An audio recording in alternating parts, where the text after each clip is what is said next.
Ini perlu menjadi pertimbangan dan harus pada tahun 2024 pembubaran pendamping desa. Ini perlu ini. Sekarang Ketua Abdesi, Kepala Desa Ketua Abdesi dari NTB, silakan. Ini sekaligus Ustadz. Terima kasih yang saya hormati bapak-bapak yang di depan semuanya. Tidak bisa saya sebutkan satu persatu. Saya singkat saja. Ada 4 poin ya yang perlu saya sampaikan dan ini nanti menjadi kesepakatan kita bersama. Saya setuju dengan apa yang disampaikan oleh Bapak Menteri tadi, bahwa kita harus membangun dari desa. Ketika desa itu maju, insya Allah semuanya akan maju. Ya, satu hal yang akan saya sampaikan di sini, setelah saya minta aspirasi masyarakat kita yang di NTB, itu rata-rata bagaimana dana desa itu ditambah menjadi 10% dari APBN, ya, yang sekarang 70 triliun menjadi 200 triliun lebih dari APBN. Ya. Setuju Yang tidak? Kedua, setuju tidak? Setuju. Ya. Yang kedua, pelaksanaan pemilihan kepala desa jangan diundur. Saya minta Kementerian Dalam Negeri untuk menginstruksikan kepada Bupati untuk pemilihan secepatnya sesuai dengan jadwal yang sudah ada. Sepakat? Yang ketiga, merevisi Undang-Undang Desa. Itu harus, setuju? Yang keempat, ini perlu menjadi pertimbangan dan harus pada tahun 2024 pembubaran pendamping desa. Ini perlu ini, ya. Jangan sampai ya dana desa itu habis untuk kita gaji pendamping desa. Ini ada BPD yang ngawasi kita, ya, ada BPD yang ngawasi kita, ada warga kita yang sarjana yang perlu kita berdayakan. Ini ada 4 poin dan ini ada titipan dari teman kita juga. Ini masalah pencalekan, ya, bagaimana dia cuti seperti itu, ya. Nah, ini ada titipan nanti tadi. Tapi yang 4 itu perlu kita setujui bersama. Setuju? Ya, itu aja dari NTB. Demikian, terima kasih. Bapak-bapak, pembubaran pendamping desa ini, mohon maaf Pak, kepala-kepala desa ini tidak punya dendam sama sekali sama ini, keluhan kepada saya, kepada pendamping Pak.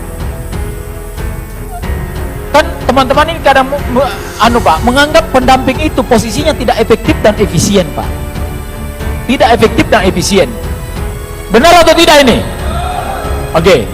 Pendamping kadang-kadang bahkan bukan menjadi mitra strategis kepala desa atau pemerintahan desa, tapi kadang-kadang menjadi lawannya kepala desa Pak.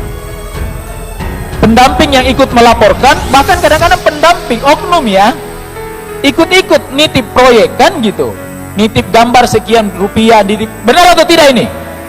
Jangan beraninya bicara di belakang tapi di depan Pak Direktur nggak berani kan gitu. Bahkan kadang memprovokasi. Apalagi Pak, kalau tiba-tiba didengarkan pendamping itu dari Kabupaten Purworejo, padahal asalnya ya, tetapi desa yang dia dampingi adalah di Wonogiri. Jadi apa artinya? Pemain transfer untuk pendamping ini sangat banyak Pak. Padahal teman-teman ini rindu seperti pendamping pola PNPN mandiri dulu Pak. Tinggal tidur di desa 24 jam kira-kira. Benar atau tidak ini? Kalaupun harus ada pendamping ke depan, mohon kiranya pendamping itu adalah rekomendasi kepala desa BPD yang memang hidup tidur di desa itu, mendampingi oleh pemerintahan desa. Gitu kira-kira. Kalau itu tidak dilakukan, maka teman-teman merekomendasikan dan udah meminta ke presiden secara langsung. Saya saksinya, bubarkan pendamping paling lambat 2024. Tidak efektif dan efisien itu pendamping. Kan gitu. Apalagi kalau pendamping udah ikut-ikut menjadi diberi warna politik tertentu. Itu lebih rusak lagi, Pak. Kita bicara jangan politisasi desa, tetapi ada upaya-upaya untuk mempolitisasi desa. 8 poin ini saya berharap ada tanggapan. Terima kasih, saya ingin merespon beberapa pertanyaan. Pertama dari Pak Ustadz dari NTB nih, yang menghendaki pendamping desa dibubarkan karena memakai banyak dana yang bersumber dari dana desa. Saya ingin luruskan bahwa pendamping desa itu pemberian tunjangannya atau gajinya bukan dari dana desa, tapi dia menggunakan pagu anggaran Kementerian Desa. Itu harus dipikirkan dulu, Pak. Jadi dana desa Bapak utuh tidak dipakai untuk membiayai pendamping, tapi sekali lagi pendamping dipakai untuk dari pagu Kementerian Desa PDTT. Yang kedua, kenapa sampai ada pendamping desa? Kementerian Desa berpandangan bahwa dari 74.000 desa kita ini, mohon maaf, tidak semua kepala desa itu terpilih karena menjadi kepala desa karena dia cerdas, karena pintar administrasi, karena tahu pemerintahan. Tetapi banyak kepala desa kita yang terpilih jadi kepala desa karena ketokohannya. Dia mungkin tidak paham administrasi, tidak paham ilmu pemerintahan, tapi terpilih jadi kepala desa karena dia tokoh, karena dia berkarisma di desa itu. Yang seperti inilah agar tidak keliru di dalam menjalankan tugas-tugas kepemerintahan, termasuk menjalankan dan menggunakan dana desanya, disiapkan pendamping. Pendamping ini adalah mata dan telinganya Kementerian Desa yang ditempatkan pada level desa, kecamatan, kabupaten, dan provinsi. Jadi hakikatnya pendamping ini adalah membantu tugas-tugas kepala desa.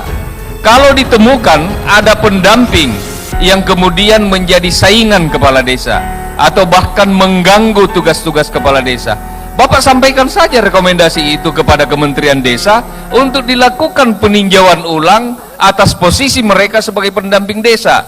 Karena mereka menjadi pendamping desa itu bukan harga mati dan jabatan turunan yang dipakai terus-menerus dan tidak boleh dirubah. Setiap saat bisa diganti pendamping itu. Bapak laporkan kepada kami akan teruskan kepada pimpinan manakala ada pendamping yang tidak sesuai dengan tugas dan fungsinya. Makanya Kementerian Desa berusaha memberikan peningkatan kapasitas kepada pendamping untuk melakukan pendampingan. Jadi tugasnya ini sebenarnya mulia, melakukan pendampingan, tetapi mengurus pendamping yang jumlahnya 35.000 se-Indonesia itu tidak mudah. Bisa saja ada yang sudah diperintahkan seperti ini, namanya manusia biasa, mungkin tidak sesuai harapan, dan itu bisa dievaluasi. Bapak dan Ibu sekalian, sampaikan saja keluhan-keluhan itu ke Kementerian Desa.